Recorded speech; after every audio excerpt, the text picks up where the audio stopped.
So hi guys, I wanted to read from my book today. I've been wanting to do that as part of the quarantine and just to share with you about writing and just motivating you to go to the next step.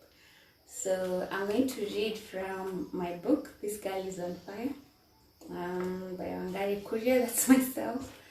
And I'm going to read from page 21, a chapter called Mischief and Misery, Surviving High School.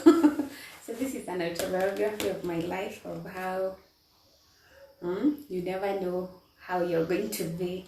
So yeah, let's start. I passed well for my final year in primary school and had good enough grades to enroll to a good school. The government admitted me to Nyakambi Secondary School in a place called Dundori Wakiongo. Apparently, this place was so backward that people used to take porridge in gumboots. They also made such big chapatis and mandasis that if you ate one, you would never hunger again. There was a legend that because it was extremely cold, strangers passing through the fog heading home would find a boiling kettle of tea at the entrance of generous households. Dundori Wakiongo was so far from civilization that the school never bothered to put up a fence. The nearest town was Nyahururu or Nakuru, about 100 kilometers each way, and there was no means of transport. There was a face-made pickup ferrying matatu every opening day and closing day.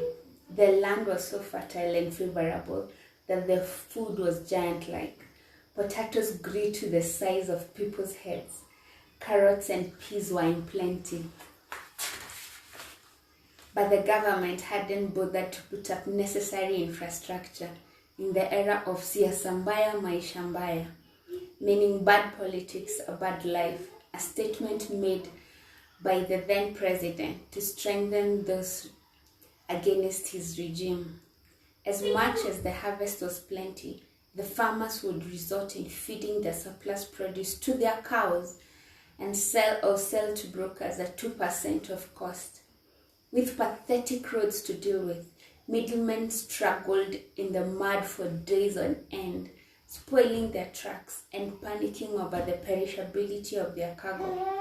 What a waste of resources it was. The school wasn't a high school, but a secondary school. That would just give you the picture of a self-esteem. That whenever we went for school festivals, the other girls would see us as the people at the bottom of the pile, struggling for recognition. What hell have you hailed from? They seemed to wonder. Boys didn't also want to be associated with us either. How dare they? While we that badly off, that even some village secondary school looked the other way. By then, having a boys' school was crucial to our existence. How depressing it was not to have one.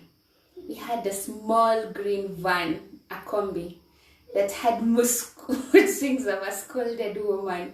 It would work when it liked and disappoint us when we needed it most. Maybe it was a boy too. We considered class to be for the backward kids, and I and a few others regarded as the cool kids spent a good chunk of our time hanging out in the dining area or the dormitories. We held the wikihow of skiving classes, and eventually the teachers didn't care anymore. Out of sheer mischief, we would sneak out to steal porridge from the clocked kitchen. You wonder how. It was a work of precision, foolish risk and creativity. We would drop a hosepipe through the boiling porridge, passed through the terraces of the ceiling in the dining hall. We needed a lookout who would make sure no one was coming our way.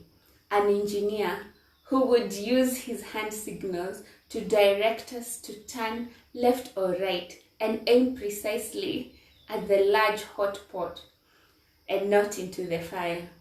We then would siphon into our mouths the scottish hellish hot porridge into our cups. We enjoyed to our fill many times until the matron found us one day. Unfortunately for us, we scattered and hid in the dark, leaving the dangling hosepipe as evidence. The high school years were quite miserable. I was sent out of class numerously for work undone, especially dreaded the exam period since I surely made no effort to study. We had a system where students would exchange filled up exercise book with new ones at the secretary's office. After Form 2, the secretary never saw me again until I finished school. My book were not just filling up. I had developed a don't care attitude.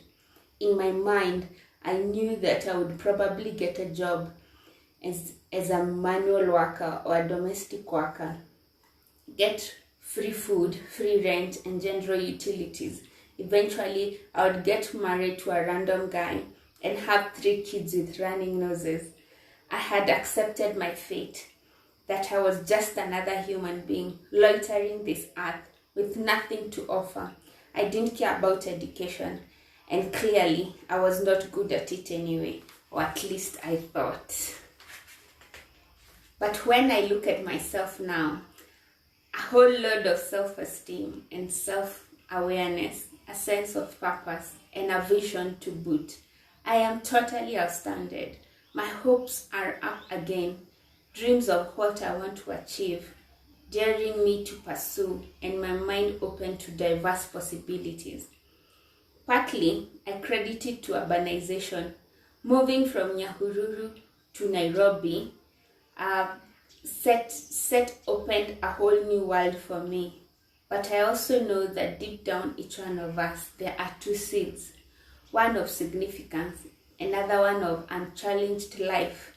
These 2 seeds relentlessly and headstrong fight each other in the wombs of destiny, and the one we feed grows stronger, strangling the other, and position us for a life of significance. I thank God for beating the odds and coming out of mediocrity. Yes, that's it for today.